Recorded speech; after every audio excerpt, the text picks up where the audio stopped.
नमस्कार दोस्तों, मैं हूं अतुल सिंह। स्वागत है आपका नीति टॉक्स विद अतुल में। दोस्तों, आज हम एक ऐसे शब्द की परतें खोलने जा रहे हैं जो सुनने में बहुत खूबसूरत लगता है। फाइनेंशियल इंक्लूजन यानी वित्तीय समावेशन। कहा जाता है कि अब भारत में हर किसी के पास बैंक खाता है, हर गांव तक डिजिटल पेमेंट पहुंच चुका है, हर वर्ग के लोग फॉर्मल इकोनॉमी में जुड़ चुके हैं। लेकिन सवाल ये है, क्या ये कहानी पूरी तरह सच है? क्या वित्तीय समावेशन वाकई में समावेशी है, या फिर ये भी एक वैसा सपना है जो कागज पर तो पूरा है पर जमीन पर आधा अधूरा है? भारत में वित्तीय समावेशन की शुरुआत कोई नई बात नहीं है। 1950 और 60 के दशक में जब बैंकों का राष्ट्रीयकरण हुआ तो सरकार ने कहा हर गांव तक बैंकिंग पहुंचनी चाहिए। फिर 2005 में आरबीआई ने औपचारिक रूप से कहा financial inclusion is not charity, it is necessity. इसका मतलब था हर नागरिक को बैंकिंग, बीमा, ऋण और भुगतान जैसी सेवाओं तक समान पहुंच मिले। सरकार ने योजनाएं बनाई, जन धन, आधार, मोबाइल यानी जैम ट्रिनिटी, जिसे कहा गया इंडियाज फाइनेंशियल रिवॉल्यूशन। लेकिन दोस्तों, हर रिवॉल्यूशन का असर सब पर एक जैसा नहीं होता, और यही बात इस अध्ययन में सामने आई है। डेटा आया है नेशनल सैंपल सर्वे से, यानी ये ग्राउंड रियलिटी की झलक दिखाता है। यह समझना कि वित्तीय समावेशन के तीन पहलू जैसे बैंकिंग पहुंच, भुगतान सेवाएं और क्रेडिट सुविधा में सामाजिक और धार्मिक वर्गों के बीच कितना अंतर है। यानी सवाल साफ था, क्या हर वर्ग, हर राज्य और हर धर्म के लोगों को वित्तीय सेवाओं तक समान अवसर मिला? तीन डायमेंशंस लिए गए, एक्सेस, यूसेज और अवेलेबिलिटी। हर हाउस होल्ड के लिए तीन मापदंड जोड़े गए और उससे तय किया गया कि किसकी वित्तीय स्थिति मजबूत है और किसकी नहीं। गणना में ध्यान रखा गया किसी परिवार के पास बैंक खाता है या नहीं, रेगुलर डिपॉजिट्स या विड्रॉल्स है या नहीं, कोई औपचारिक कर्ज मिला या नहीं, और क्या डिजिटल पेमेंट का इस्तेमाल होता है या नहीं। अब देखते हैं नतीजे। भारत के राज्यों में वित्तीय समावेशन में बहुत गहरी असमानता है।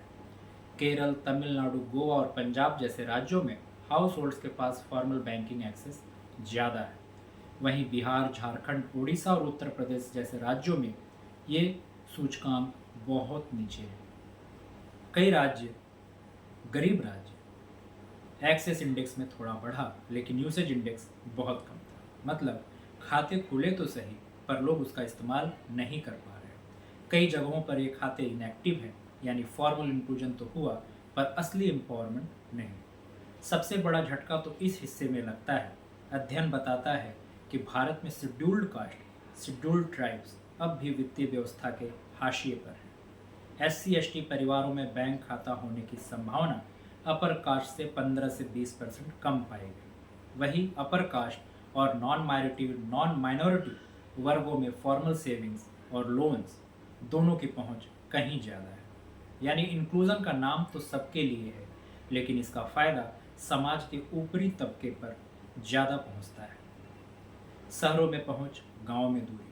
शहरों में बैंकिंग सेवाएं और डिजिटल पेमेंट पेनिट्रेशन ज़्यादा है, लेकिन ग्रामीण क्षेत्रों में ये सुविधा अब भी सीमित है। रूरल हाउस होल्ड्स में बहुत से खाते फॉर्मल तो हैं, लेकिन उनका यूसेज बहुत कम है। लोग कैश ट्रांजैक्शन ही पसंद करते हैं। डिजिटल डिवाइड साफ दिखता है। जहां शहरों में UPI और QR कोड आम बात है, वहीं गांवों में आज भी ATM तक पहुंच एक यात्रा जैसी है। महिलाओं के नाम पर खाते जरूर खुले, पर उपयोग पुरुषों ने किया। अधिकतर ग्रामीण महिलाएं बैंकिंग डिसीजंस में भाग नहीं लेती। उन्हें फाइनेंशियल लिटरेसी की कमी है। यानी सरकार ने डोर्स तो खोले, लेकिन अवेयरनेस की चाबी अभी तक नहीं दी। स्टडी का सबसे बड़ा नतीजा यही है, भारत में फाइनेंशियल इंक्लूजन हुआ जरूर है, लेकिन इंक्लूसिव अभी नहीं हुआ है। खाते खोलना आसान है, पर उस खाते से किसी की ज़िंदगी बदलना मुश्किल है। और यही असली चुनौती है, क्योंकि इंक्लूजन का मतलब सिर्फ एक्सेस नहीं, बल्कि यूसेज और एम्पावरमेंट भी है। दोस्तों, हमने देखा कि फाइनेंशियल इंक्लूजन की कहानी में कितने रंग हैं। नीति की बात अलग है, ज़मीनी हकीकत अलग, लेकिन कहानी यहीं खत्म नहीं होती। अब हम समझेंगे क्यों इतने सालों की कोशिशों के बाद भी वित्तीय समावेशन में गहरी असमानताएं बनी हुई हैं और आगे का रास्ता क्या होना चाहिए। वित्तीय समावेशन की 3 परतें हैं। एक्सेस यानी सुविधा की मौजूदगी, यूसेज यानी उसका इस्तेमाल, और क्वालिटी यानी सेवा की स्थिरता। कई जगह एक्सेस तो मिल गया लेकिन यूसेज और क्वालिटी कमज़ोर रहे, यानी बैंक हैं पर बैंकिंग नहीं। गरीब तबकों और बैकवर्ड कम्युनिटीज़ में फॉर्मल फाइनेंशियल क्रेडिट बहुत सीमित है। उदाहरण के तौर पर शेड्यूल्ड ट्राइब्स के हाउस होल्ड्स में फॉर्मल लोन्स की संभावना सिर्फ 35% है, जबकि अपर कास्ट में यही आंकड़ा 65% के आसपास है। यानी वही बैंक वही नीति पर अलग अलग नतीजे। स्टडी में 5 राज्यों की गहराई से तुलना की गई: केरल, गुजरात, बिहार, उत्तर प्रदेश और पश्चिम बंगाल। केरल सबसे उच्च स्तर पर, क्योंकि लिटरेसी, वुमेन पार्टिसिपेशन और कोऑपरेटिव बैंकिंग मजबूत। गुजरात मध्यम स्तर, इंडस्ट्री लेड बैंकिंग नेटवर्क पर आधारित। बिहार सबसे नीचे, रूरल इंफ्रास्ट्रक्चर और अवेयरनेस की कमी। उत्तर प्रदेश एक्सेस तो है पर यूसेज कम। पश्चिम बंगाल मिले जुले नतीजे, कुछ अर्बन ब्लॉक्स में बेहतर लेकिन ग्रामीण क्षेत्रों में पिछड़ापन। ऑक्यूपेशन के अनुसार सैलरी पाने वाले कर्मचारी और छोटे व्यापारियों में फाइनेंशियल इंक्लूजन अधिक है, जबकि कैजुअल लेबर और किसान वर्ग पीछे है। यानी इनकम इरेगुलरिटी का सीधा असर इंक्लूजन पर पड़ता है। जब आमदनी स्थिर नहीं तो लोग फॉर्मल सेविंग या लोन लेने से डरते हैं। डिजिटाइजेशन से बैंकिंग आसान हुई पर डिजिटल डिवाइड ने नई दीवारें खड़ी कर दी। अर्बन एरियाज में 70% यूपीआई एडॉप्शन है, लेकिन रूरल एरियाज में ये सिर्फ 25%। फिर ट्रस्ट का मुद्दा भी बड़ा है। कई लोगों को फॉर्मल बैंकिंग में फ्रॉड या रिजेक्शन का डर रहता है। यानी फाइनेंशियल इंक्लूजन सिर्फ टेक्नोलॉजी से नहीं, बिहेवियरल चेंज से आएगा। सरकार की नीतियाँ क्वांटिटी पर जोर देती हैं, कितने खाते खुले, कितने यूपीआई यूजर्स बढ़े, लेकिन डेप्थ यानी कितनों की ज़िंदगी बदली, वो सवाल अब भी अधूरा है। इंक्लूजन का मतलब सिर्फ नंबर नहीं बल्कि डिग्निटी है।